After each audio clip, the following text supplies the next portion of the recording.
تو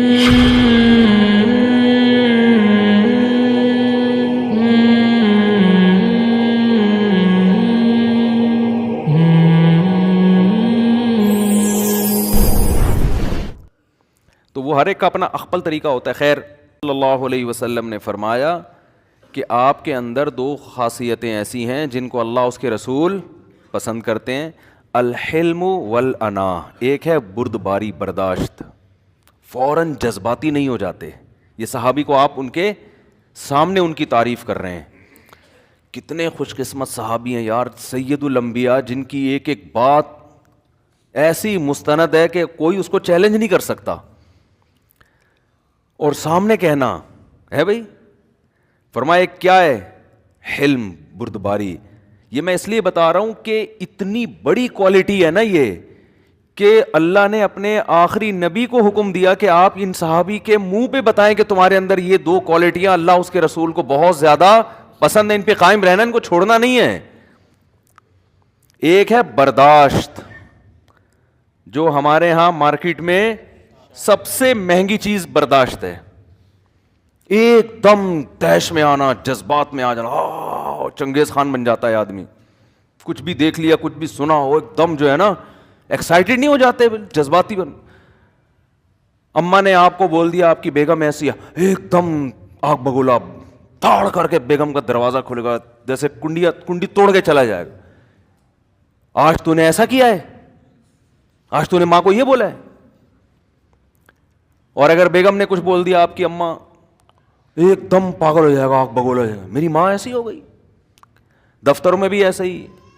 بچہ آپ کا کہیں آپ نے دیکھ لیا چرسیوں میں بیٹھا ہوا ہے, خدا نخواستہ, باپ کو پتہ چلا, ایک دم جو ہے نا منہ سے جھاگ نکلنا شروع. او بھائی تمیز سے, آرام سے, آرام سے. چرسیوں میں بیٹھا ہے کوئی, میں نہیں کہہ رہا کوئی بات نہیں, مجھے ڈر ہی ہوتا ہے کہ آپ بھی جا کے بیٹھنا نہیں شروع کر دیں. بیٹھا ہے, پی رہا ہوگا بہت زیادہ, یہی ہے نا, تو اب اس کو ذرا تمیز سے لے کے چلو. ایک دم آنکھوں سے آگ نکالنے کی ضرورت نہیں, ایک دم جذباتی ہونے کی ضرورت نہیں ہے, کیونکہ آپ کے جذباتی ہونے سے وہ چرس پینا چھوڑے گا نہیں, کیونکہ وہ پی کے آیا ہے, وہ آپ سے زیادہ جذباتی ہے. ٹھیک ہے, حقیقت بتا رہا ہوں. باپ کو اطلاع ملی, آرام سے, آرام سے, اچھا اس کو مشورہ کرو, غور کرو, یار یہ سالے نے شروع کیوں کیا, میں تو اس کو صبح شام سمجھا رہا ہوں, ہم نے تو کوئی برا ماحول نہیں دیا, کہاں اٹھ رہا بیٹھ رہا ہے, تمیز سے, کوئی ٹینشن تو نہیں ہے. بعض اوقات ٹینشن ہوتی ہے, غلط ہے, چرس نہیں پینی چاہیے, شراب نہیں پینی چاہیے, کوئی ہیروئن نہیں پینی چاہیے ٹینشن میں. پہلے آدمی تھوڑا سا غور کرے. وہ ہوتا ہے جذبات میں آ کے کیس کو اور زیادہ بگاڑ دیتے ہیں. ایک صاحب کا ایسا ہی ہوا کہ وہ بچے کو کہیں انہوں نے دیکھ لیا, باپ نے جا کے رکھ کے سارے دوستوں کے سامنے دو کھینچ کے تھپڑ لگائے. جوان لڑکا تھا وہ لڑکا جناب, پھر وہ اچھل رہا ہے 2-2 فٹ, اور وہ باپ اور بیٹے کے درمیان جو نفرتیں پھیلی ہیں وہ اتنا بڑا مسئلہ بن گیا تھا. تو تمیز مارکیٹ سے کیا چل رہی, بیٹا تو اور زیادہ جذباتی ہے. تو ابا کے بارے میں تو ہم آپ سے یہی کہتے ہیں, بھائی اگر وہ جذباتی بھی ہیں تو بہرحال آپ کو برداشت کرنا پڑے گا, کیونکہ احسانات بہرحال زیادہ ہیں. ابا کو تو شریعت یہی کہہ رہی ہے, اتنا زیادہ ایک دم جذبات میں آنے کی ضرورت نہیں ہے. نوح علیہ السلام نے کیسا صبر کیا دیکھو آپ. نوح علیہ الصلاۃ والسلام کشتی جب ساری زندگی سمجھاتے رہے, بیٹا باز نہیں آیا, بیٹا کافر ہی تھا, سمجھاتے رہے محبت سے, 950 سال تک تبلیغ کی قوم کو بھی, بیٹا بھی نہیں آیا. آخر میں بھی یار بیٹے کی خیر خواہی کرنے, جب طوفان آنے لگا ہے, سمندر جو ہے وہ جو پانی چڑھنے لگا, تو فوراً کہہ رہے ہیں ونادا نوح ابنہ وکان فی معزل یا بنی ارکب معنا, اے بیٹا اب آ جا میرے سے. یا بنیا, اے پیارے بیٹے. بنیا کا معنی کیا ہوتا ہے؟ میرے پیارے بیٹے. ہم لوگ کیا کرتے, الو کے پٹھے معذرت کے ساتھ یہی کہتے ہیں نا.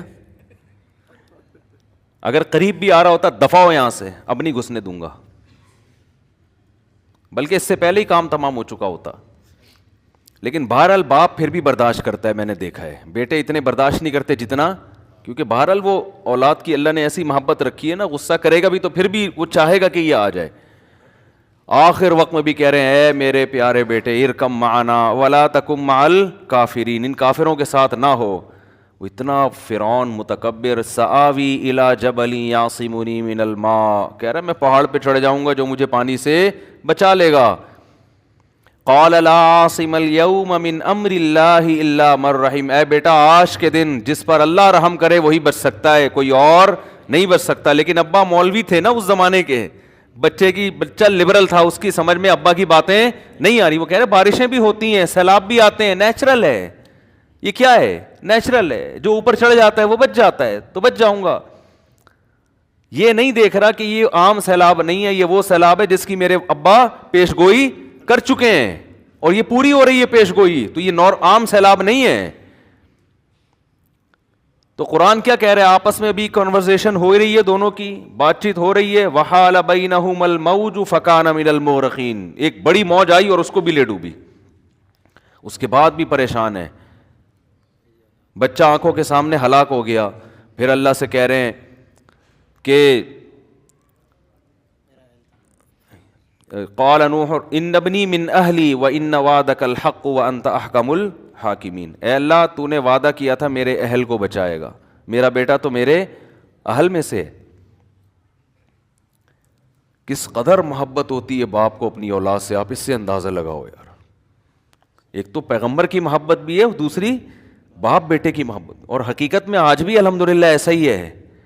اکثر کیسز میں ہم نے دیکھا ہے جذباتی تو ہوتے ہیں، چرسی ہے تو تھپڑ لگا دیا، یہ کر دیا وہ کر دیا، لیکن باپ بہرحال پھر اس کی تلافی کی کوشش کرتا ہے.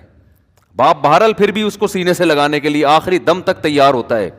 اولادیں نالائق ہوتی ہیں، وہ نہیں مانتی، ان کی نفرتوں کی کوئی انتہا نہیں ہوتی.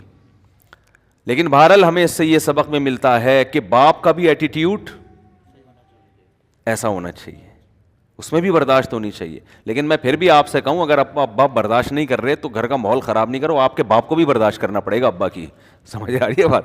شریعت میں حکم یہی ہے کہ باپ جیسا بھی ہو اولاد نے بہرحال برداشت کرنا ہے. ہاں ناقابل برداشت معاملہ ہو جائے، جیسے ایک گھر میں جوائنٹ فیملی میں رہ رہے ہیں اور کوئی ابا کو بعض دفعہ ہو جاتا ہے کوئی مسئلہ ایسا، ابا اس طرح کے ہوتے ہیں کہ وہ عجیب بندے کو نفسیاتی بنا دیتے ہیں، بعض ایسے کیسز بھی ہوتے ہیں. تو پھر اس کا حل یہ کہ الگ رہو، بدتمیزی نہ کرو بلکہ الگ رہائش اختیار کر لو. تو جوائنٹ فیملی میں رہنا کوئی فرض واجب نہیں ہے. ایسے لوگوں کو اولادوں کو میں مشورہ دیتا ہوں بھائی ایک ظاہر انسان ایک حد تک برداشت کرتا ہے نا، جتنے بھی ابا کے حقوق ہیں لامحدود تو نہیں ہے نا کہ ابا صبح شام کوٹتے پیٹتے رہیں، ٹھڈے مارتے رہیں، گالیاں دیتے رہیں. آدمی ڈپریشن میں جاتے جاتے بہت ہی پاگل بھی میں نے دیکھے ہو گئے ہیں، بالکل ہی صحیح عجیب سے ہو گئے ہیں. تو انسان بہرحال ربڑ کا بنا ہوا نہیں ہے، ربڑ کا بنا ہوا ہے، وہ کوئی لوہے کا بنا ہوا نہیں ہے.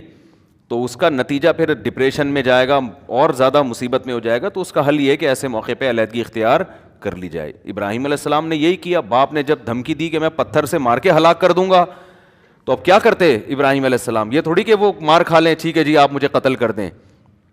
اپنی طرف سے محبت سے سمجھا دیا، نہیں بات بنی تو انہوں نے کہا ٹھیک ہے میں علاقہ چھوڑ کے جا رہا ہوں لیکن میں آپ کے لیے دعا کرتا رہوں گا. آخر میں یہ کہہ کر گئے ہیں کہ میں آپ سے تعلق ختم نہیں کروں گا، لیکن چونکہ اب ساتھ رہنے میں مسائل ہیں میں اپنی دعوت تو چھوڑ نہیں سکتا کہ میں توحید کی دعوت دینا چھوڑ دوں، کہ میں ان بت پرستی پہ راضی ہو جاؤں، یہ مجھ سے نہیں ہو سکتا. یہ تو پھر اللہ کا حق مارا جا رہا ہے نا. تو اپنے ویژن کو نہیں چھوڑا، اپنے مقصد کو نہیں چھوڑا، لیکن باپ سے علیحدگی اختیار کر لی. تو ہمیں اس کا شریعت میں ثبوت ملتا ہے کہ جب بہت زیادہ مسئلہ خراب ہو جائے تو بھائی الگ ہو جاؤ، تعلق تھوڑا کم ملا کرو. باقی پھر باقی چیزوں سے تلافی کرو، ہدیے بھیج دیے ان کو، کوئی اور مختلف طریقوں سے. ہر چیز ملاقات نہیں ہوتی. اسی طرح بات چلیے تو یہ بھی بتا دوں، رشتہ داروں میں جب آپس میں نہ بن رہی ہو نا، آپ نے پوری کوشش کر لی رشتہ داری جوڑنے کی، شریعت میں تو جوڑنے کا حکم ہے نا. ارے شریعت میں کیا حکم ہے؟ رشتہ داری جوڑو. یہ ہمارے مذہب کا حصہ ہے، نماز روزے کی طرح فرض ہے. انگریزوں میں نہیں ہے، یہ غیر مسلموں میں نہیں ہے. ٹھیک ہے بھائی ہے تو بھائی ہے، رہتا ہے تو 2 سال ہو گئے 3 سال ہو گئے بات چیت ہی نہیں ہو رہی تو لڑائی.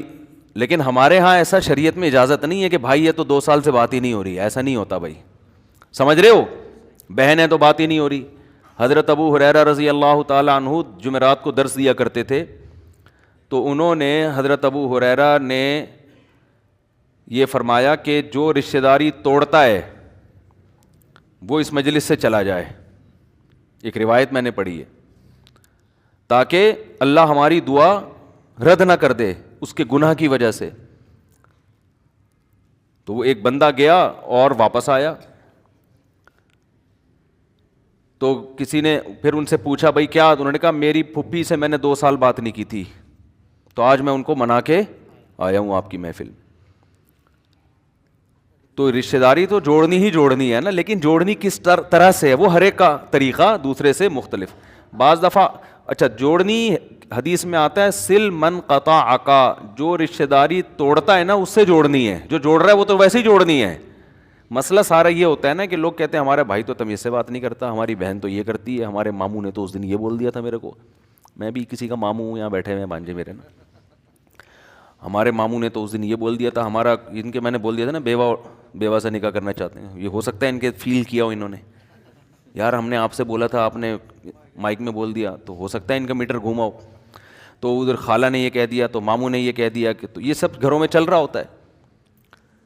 تو نبی صلی اللہ علیہ وسلم نے فرمایا رشتہ داری جوڑنا اسے نہیں کہتے, لیس الواصل بالمکافاہ, رشتہ داری جوڑنے کی جو قرآن میں فضیلت ہے یہ اس کے لیے نہیں ہے جو بدلے کے طور پہ جوڑ رہا ہو, کہ آپ کی بہن کا آپ کے ساتھ اچھا سلوک ہے تو چلو ہم بھی کر لیں, یہ تو کرنا ہی ہے. اصل جو فضائل ہیں کہ توڑنے کی کوشش کر رہا ہو پھر بھی آپ کیا کریں, جوڑیں. اب یہ کام ہوتا ہے مشکل, کیونکہ جو تمیز سے بات نہیں کر رہا, آپ اگر محبت سے بھی کرو گے نا, بعض تو انسان کے بچے ہوتے ہیں وہ سدھر جاتے ہیں کہ یار ہم غیر اخلاقی حرکتیں کرتے ہیں لیکن یہ پھر بھی اچھا ہے, تو وہ اچھے بن جاتے ہیں. لیکن بعض ہوتے ہی مینوفیکچرنگ فالٹ ہوتا ہے ان کے اندر, کوئی سمجھ رہے ہیں, مینوفیکچرنگ فالٹ ہوتا ہے. تو اس میں یہ ہوتا ہے کہ آپ اچھے بن رہے ہیں, وہ اچھائی کو بھی الٹا لے کے جا رہے ہیں. اچھا اس لیے مجھ سے ہنس کے بات کرتے ہو, اصل میں مالدار آدمی ہوں نا, تو میرے پیسوں پہ نظر. ابا کی خدمت آپ کر رہے ہیں, ابا مجھے لگتا ہے تو میری وراثت پہ نظر جما کے بیٹھا ہوا ہے. بعض ہوتا ہے الٹا ہی, ہر چیز میں الٹا چل رہا ہے بندہ. تو ایسے موقع پہ پھر ہم بھی یہ مشورہ دیتے ہیں بھائی زیادہ کلوز ہونے کی ضرورت نہیں ہے, اس سے نفرتیں کم ہونے کے بجائے بڑھیں گی. زیادہ کلوز نہیں ہو, تھوڑا سا ریزرو رہو, دور رہو. اس کی تلافی اب کسی اور طریقے سے کرو, پیسے بھیج دیے, خیریت پوچھوا لی, وہ آپ خود فیصلہ کریں گے, وہ ہر آدمی اپنے بارے میں فیصلہ کرتا ہے. خیر, تو نبی صلی اللہ علیہ وسلم نے ان صحابی سے کیا فرمایا, تمہارے اندر 2 خصلتیں ایسی ہیں جو اللہ اس کے رسول کو بہت زیادہ پسند. ایک حلم, کیا مطلب, برداشت, ایک دم جذباتی نہیں ہو جاتے, کوئی بھی بات سنی نا اس کے بہت غور فکر کر کے فیصلہ کرتے ہو. دوسرا الاناہ, جلد بازی نہیں ہے, جب بردباری ہوتی ہے تو پھر جلد بازی بھی نہیں ہوتی, یہ دونوں لازم ملزوم ہیں.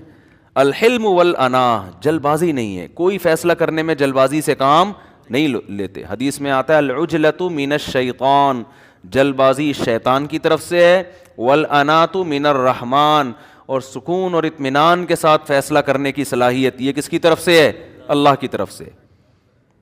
تو یہ اللہ کی طرف سے ہے یہ فیصلہ کرنے کی صلاحیت. تو یہ بات کہاں سے آئی تھی, جلد بازی پر. تو میں یہ کہہ رہا تھا کہ مارکیٹ سے جو چیز سب سے زیادہ شارٹ ہے وہ کیا چل رہی ہے, تمیز. اسی حلم اور انات اناہ کو جو ہے نا اردو میں تمیز سے تعبیر کرتا ہوں میں. اردو میں اس کو کیا کہتے ہیں, تمیز, یعنی تمیز. بھائی سمجھ رہے ہو, تو تمیز کیا چل رہی ہے مارکیٹ سے,